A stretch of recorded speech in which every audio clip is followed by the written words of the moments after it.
Most that know me realize that I am somewhat neurotic about certain issues in the Torah. And one of them is a food mill or something to grind the manna with. Because in Numbers, excuse me, yeah, ran down here. Numbers 11:8, you have two methods to grind the manna, and that is a hand mill or a mortar and pestle. And in our society, we don't have that. And we have to prep for it because we need to have it for the Exodus. Most people think of mortar and pestle, they think of this little handheld thing to grind spice with. You're grinding half a gallon per person into a flour. It's not big enough. You'd be there 3 weeks trying to do what you would eat in 5 minutes with these little mortar and pestles. And the grain mills are not much better. The manual ones take forever to work. The good ones are great, the good manuals, but they'll cost you $300. And a lot of the people in our faith don't have that kind of money by any means, so I was trying to figure out how to do this. And then it came to me. The food grinders they had back in the Exodus were big stones. And that's why they said, don't take a pledge for the top millstone. Let them use it, let them work it when you do a loan. So, and so obviously the mortar and pestle isn't what we think of. It's what I see when I see Africans doing something where they have like the hollowed out tree stump that they're beating things on. And that works, and that's very efficient. And you can quickly knock through your manna quotient with that because you're crushing. And when you're using a crushing motion, you're going to smash that manna down into flour very quickly. So it's been one of my driving forces to figure out how to do that. And how to make them cheaply so that everybody can do these. And I believe I've done that. So I have spent a grand total of $8.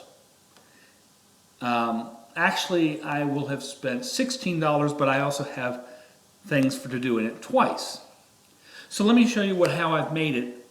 And I think it's going to actually be better than most of the grain mills that are out there that are manual. Now, the very good manual things that are $700, they're going to be great to grind it into a great flour, a very fine flour. But again, they're starting with a very thick seed to start with for the wheat seed. And again, we don't know about the manna. We don't know how hard it is, how easily it cracks, how quickly it goes in the flour. We don't know these things. The Bible doesn't say, we can't guess, So what we do know is that they ground it. And since they did it, we have to, and again, most in faith just don't think of this passage, but it is absolutely central for 3.5 years of our lives. It's going to be absolutely essential. So, here's how I've done it. First, for the base, I took some wood. Now, I had some free floorboards, but you can use 2x4s that you get for $2 if you want to go out and buy them, or you can get scrap. I would recommend scrap because you're not going to use any big pieces. And all I did is I did some floorboards here, and then I have some plywood in between, and I've got floorboards underneath it. And this cost me $0. You just pop it together, and that's a good base. And the reason for it is because I have it going this way and then going this way. And so when I strike this, okay, and that's what you're doing, you are striking this. It wants to split.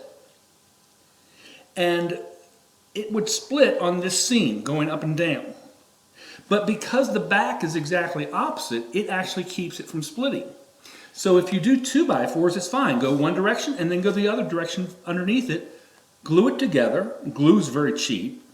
Use some screws or nails, and boom, you're done for the base. Now, when you are pounding something, you are exerting pressure downward and you're also pushing it to the side.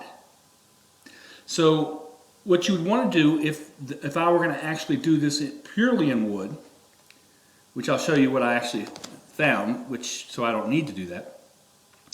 But I would actually do a corner all the way around here with either a 1x1 or 2x2, something like that, or a 3x3 piece of wood. And what I would do is I would overlap it. So in other words, if I have the long section here and a short section here and a long section here, the next one I would do would be a long section here all the way across and a short here and a short here. And that way, as I'm nailing it and also gluing it down, when what I'm striking wants to push out, it has more grip as it goes up. And I'd probably go up at least 4 boards. But there's a reason why I don't in this particular case, and I'll show you how I've done it. Then I went out to the store and I bought this. I bought 2 of these for $10. So this one here is $5. This one is brass, and basically I paid for the brass quotient, or the brass content. But it's just a hollow tube. Now it's got these things on the side so I can actually keep my feet on it and keep it very stable as I'm using it to grind. But this is my base. As I'm putting the mana into this hole and I put it on that board, I can grind away at it and it's not going anywhere. The side pressure, the metal is keeping it in. So you could get a 5-inch piece of pipe, metal pipe. You're not going to spend much for it at all. And if you got a cap on the bottom of it, instead of even the wood, that's also great. You're not going to spend much money for it. Now, if you do the cap, instead of the way I've got it, one of the things that's going to happen is it's going to want to tilt in the sand. Okay? But as long as you put it in there good enough, you'll be fine. Now, again, if you do it that way, where you don't have a lot of surface area, it's going to want to dig itself into the sand as you do it. Okay? That's why I like how I've got this, but that doesn't mean that you have to do what I'm doing. It's just a method of cracking it. And the reason for it is because these cheap hand grain mills that you can get for 15, 20, 50 bucks, 80 bucks, they take a crap load of effort to do a very minor amount of work. This is going to quadruple the amount of work somebody's able to do. Actually, much greater than that. Because I'm basically hammering this together. Now, here's the other expense that I did. I got out an oak handle from a garden handle. This cost me a grand total of $3. So this is why I have $8 into it. Now, one of the things you want to have is that this is perpendicular to the length. If it's off it a little bit, you're going to want to be, it's almost like you are trying to axe into that wood base, okay? So you want to have it flat, again, a 90-degree angle here. And if you've got a 90-degree angle, all you're going to be doing here is crushing the grain. And I'll show you how we do this. So let me set it up for you so you can see how we're going to do this. Because it is kind of cool. So here's how the actual crushing takes place. If you can see, all I'm doing is sliding it through here, and this acts very much as a hammer, and it's going to crush anything that's in here. When it's over, I lift it up, I've got flour. So it's real simple like that. Hopefully this will also give you another idea, as you can see inside of it, as I kind of slam into that.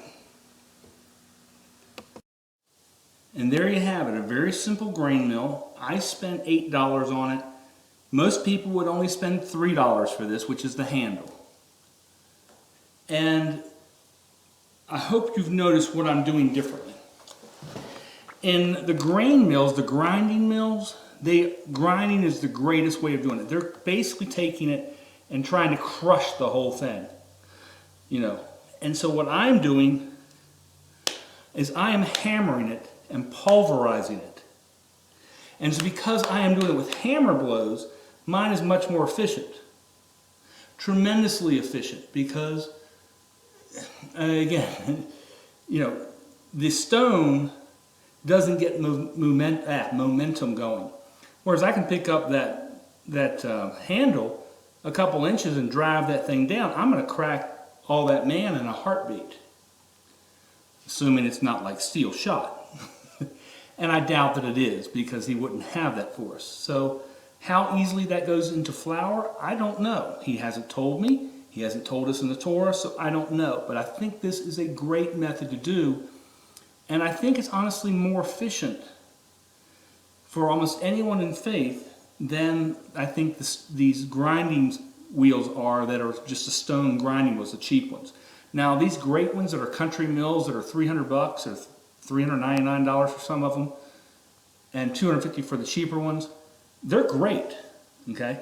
But again, anybody will tell you you're going to be there for 3 hours because it's how long it takes to go for a family of 5 or 6. You're going to be there for 3 hours grinding that. And that takes a lot of muscle power, because each of those grains you are crushing. And that takes so in other words, it goes from the full manna to the full flour with that crush. Whereas with a stick, you pop it and you're just letting it crack. Okay? It's a lot easier effort. Now, is it going to get as fine? No. But if you use something like this and then you go behind this and then put it in one of those grinding mills, you're not grinding as much. Okay? You can still get it to the exact same consistency, but because you have cracked it and got it down to a much finer powder as it goes in there, your effort is tremendously less and the timing is tremendously less. So instead of taking 3 hours, you may only be 20 minutes on the grinding wheel to go through it, because everything else most of the work is already done, because it still is grinding down to flour. That's all it does, is grind it to a certain, I'll say micrometer, or a certain granule size. That's what it's doing. If it's already very close to it, it's not having to work as hard to crack it from here, because everything's here, and so it's just a little bit of grinding. So again, tremendously easier on the woman's arm. If you're the man who is in the camp and you have to do it, then again, tremendously easier on your arm. I'm hoping to be out of the camp doing something else. And I can tell you, my wife would be, I better have the gun with me, because she'd shoot me if she had to do this kind of stuff. This is not going to be an easy thing to grind the manna. But again, it's going to be a job, it's going to be a requirement, so let's get it done. And let's prepare for it like everything else. He tells us things so we can prepare. Noah didn't start building the ark the day before the flood. He knew it takes time to build that ark, so he started preparing. That's the great thing about the Creator. He's given us the statements of what we need. He's given us time to prepare. So let's start doing that preparation.